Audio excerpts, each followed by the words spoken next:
Sorelle e fratelli, buongiorno, ben trovati. Nella catechesi precedente abbiamo mostrato che la resurrezione di Cristo e dei credenti non è un ritorno alla vita biologica, ma è un ingresso nel terzo mondo, nel regno della vita immortale. Non possiamo dunque definire la resurrezione come un ritorno in vita dopo la morte, perché la vita eterna che Dio ci dà in questo mondo per mezzo di Gesù Cristo non si distrugge con la morte biologica, ma continua nel regno della vita immortale. La resurrezione è una prerogativa esclusiva di Dio. È Lui che ha dato la vita al suo Figlio morto sulla croce e continua a dare la vita immortale ai credenti morti. Riguardo a questo argomento, secondo cui la resurrezione non è un ritorno in vita, gli interrogativi non mancano. Alcuni mi chiedono se i risorti non ritornano alla vita terrena, perché Gesù durante la sua vita pubblica ha risuscitato alcuni morti, ad esempio Lazzaro. Giovanni capitolo 11 versetti 1 a 44. La figlia di Gairo, Marco capitolo 5, versetti 35 a 43 e i testi paralleli di Matteo 9, versetti 23 a 26 e Luca 8, versetti 49 a 56. Anche il figlio unico della vedova di Nain, Luca 7, versetti 11 a 17. Quando leggiamo la Bibbia non dobbiamo fidarci dei titoli quali resurrezione di Lazzaro, resurrezione della figlia di Gairo o resurrezione del figlio unico della vedova. Questi titoli possono ingannare i lettori. Vorrei oggi rispondere a queste domande mostrando che la resurrezione è diversa dalla rianimazione. Se un morto ritorna in vita o è riportato in vita dopo la preghiera o l'intervento medico, non è la resurrezione, si chiama la rianimazione, perché i risorti non tornano alla vita biologica. Esaminiamo ora i testi biblici citati sopra. In Luca 7, versetti 11 a 17, il figlio unico di una anonima vedova viene portato a sepoltura nella cittadina di Nain. In Marco 5, versetti 35 a 43, la figlia di Gairo muore mentre suo padre chiede a Gesù la sua guarigione. Questi gesti compiuti da Gesù di riportare alla vita biologica i bambini morti, anche i profeti del passato li compirono. Vediamo Elia per il figlio unico della vedova di Sarepta. Primo libro dei Re, 17, versetti 17 a 24. E Eliseo per il figlio unico di una madre che non poteva aver figlio. Secondo libro dei Re, 4, versetti 18 a 37. In tutti questi racconti l'attenzione si porta principalmente sulle situazioni dolorose delle donne o madri che hanno perso i figli. Per i gesti compiuti da Gesù e Elia, le donne non solo sono vedove, ma hanno anche perso i loro figli unici e quindi rimangono senza protezione, senza appoggio economico e senza conforto. Per il miracolo compiuto da Eliseo, la donna non poteva avere figlio. In Israele non avere figlio era una vergogna, ma per la sua fede il profeta le ha fatto avere un figlio. Ora che il figlio è morto, cosa fa la donna? La madre nasconde il cadavere e si reca dal profeta Eliseo per dirgli di chiedere al Signore di restituirle suo figlio. Ma come vengono compiuti questi miracoli? Per il caso di Gesù, egli si avvicina e tocca la bara in cui si trova il bambino morto. Luca 7, versetti 14 a 15. Oppure prende la mano della bambina. Marco 5, versetto 41. In entrambi i miracoli di Gesù si manifesta l'illimitata protezione, l'illimitata potenza della sua parola. Ha una parola potente e capace di cambiare le situazioni. Egli ordina ai morti dicendo: fanciulla, io ti dico, alzati. Marco 5, versetto 41. Oppure ragazzo, dico a te, alzati. Luca 7, versetto 14.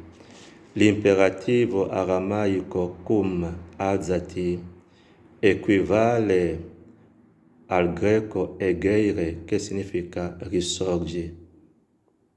L'ordine alzati indica un risveglio. È impiegato per mostrare che Gesù, con la sua parola, riporta i due bambini in vita. Questo ordine vuol anche dire che da quando Gesù ha toccato la nostra umanità con la sua incarnazione, la morte è stata sconfitta, sdrammatizzata. Se Gesù ordina al morto con la sua parola, i profeti Elia e Eliseo invece cosa fanno? Si stendono sui morti e pregano con insistenza perché Dio possa ridare la vita ai morti. Nei gesti compiuti dai due profeti ci sono due espressioni impiegate per indicare il ritorno in vita dopo la morte. La prima espressione è: la vita torna nel suo corpo e riprende a vivere. Primo libro dei Re, 17 versetti 21 a 22. La versione francese della traduzione ecumenica della Bibbia, la TOB, dice: il soffio ritorna in lui, le souffle revient en lui. Questa espressione significa che il bambino riprende a respirare, ritorna in vita. La seconda espressione è: il bambino ha starnuto 7 volte. Secondo libro dei Re 4, versetto 35. Lo starnuto è il segno del ritorno del soffio di vita nelle narici, cioè del ritorno in vita. Il numero 7 simboleggia un ritorno totale alla vita biologica dopo la morte. Parlando della morte di Lazzaro e della figlia di Gairo, Gesù dice che Lazzaro non è morto ma dorme. Giovanni 11, versetto 11. La bambina figlia di Gairo non è morta ma dorme. Marco 5, versetto 39. Egli impiega l'immagine della morte come un sonno. Questa immagine simbolica significa che la morte biologica non è la fine di tutto, ma è per un risveglio, cioè per la resurrezione. Con la morte biologica si conclude soltanto una forma di vita chiamata la vita biologica, perché la persona umana ha due forme di vita, la vita biologica, poi la vita eterna.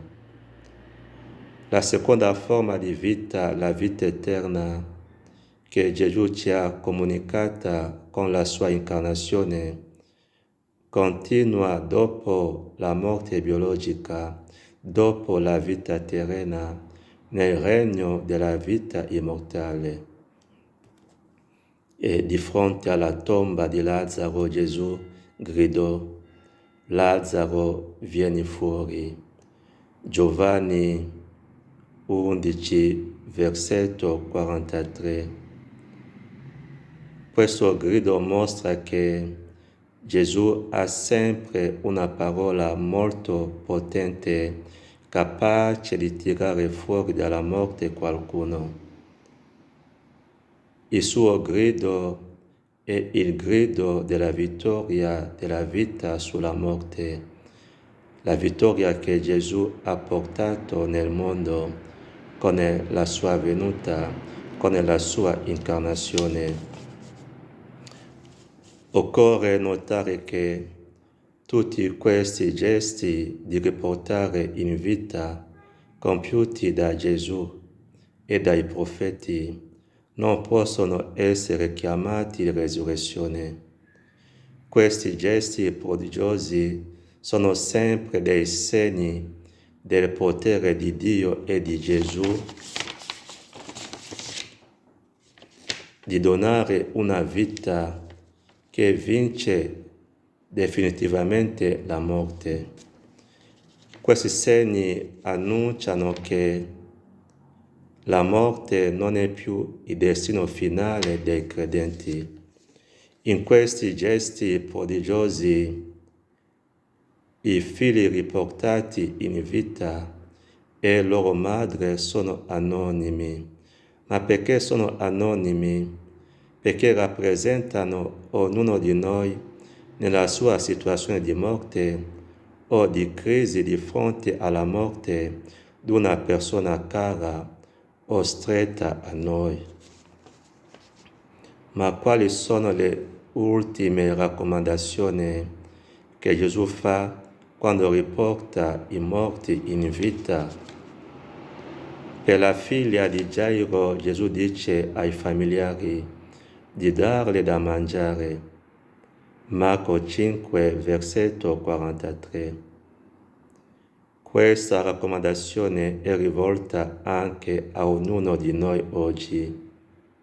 Vuol dire che la vita che Gesù dà quando tocca la nostra umanità, che è la vita dell'Eterno, cioè la vita eterna, va continuamente alimentata con un cibo specifico.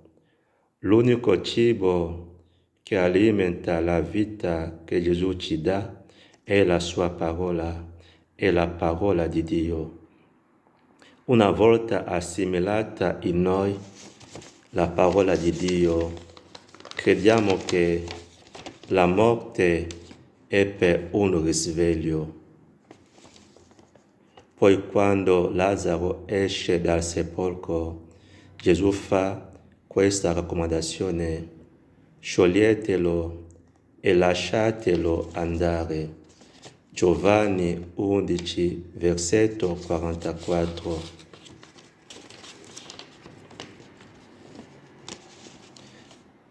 Noi ci aspettavamo che Lazzaro fosse accolto con gioia e abbracciato dai suoi familiari, ma Gesù dice: scioglietelo e lasciatelo andare.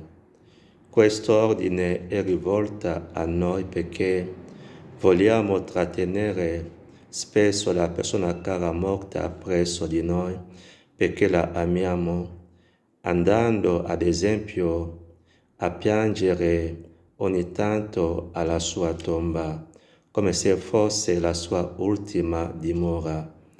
Gesù ci invita oggi a lasciare la persona cara, andare verso la sua ultima dimora, presso la casa del Padre, nel mondo della vita immortale.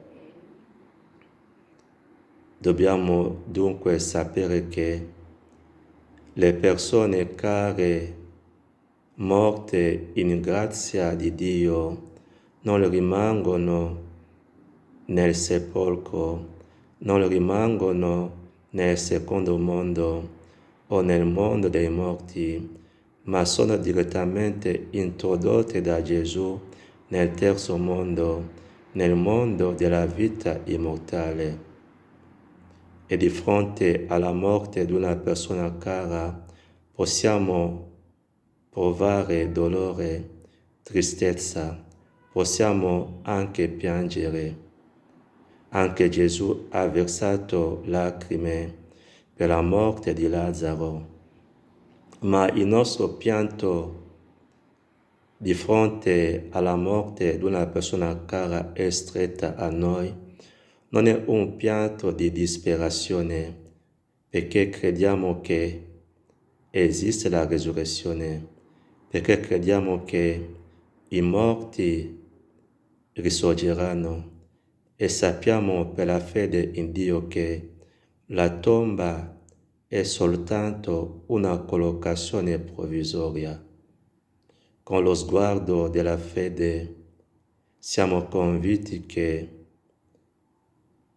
la persona cara che ha lasciato questo mondo, la morte non è il suo ultimo destino, ma questa persona cara che ha lasciato questo mondo, il suo ultimo destino è la vita immortale nella gloria del Padre. Siamo dunque invitati a sapere che la tomba in cui sono collocati le persone care morte in grazia di Dio non è l'ultima dimora, è soltanto un passaggio dalla vita terrena alla vita immortale. E bisogna sapere che la vita di un uomo, di una donna di fede non finisce con la morte.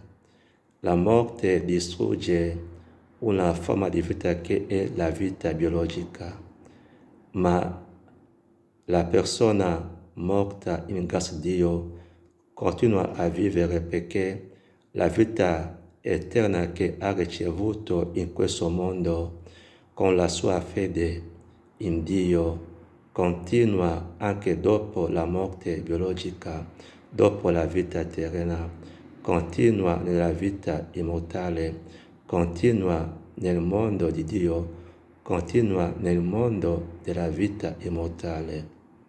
Grazie, buon ascolto.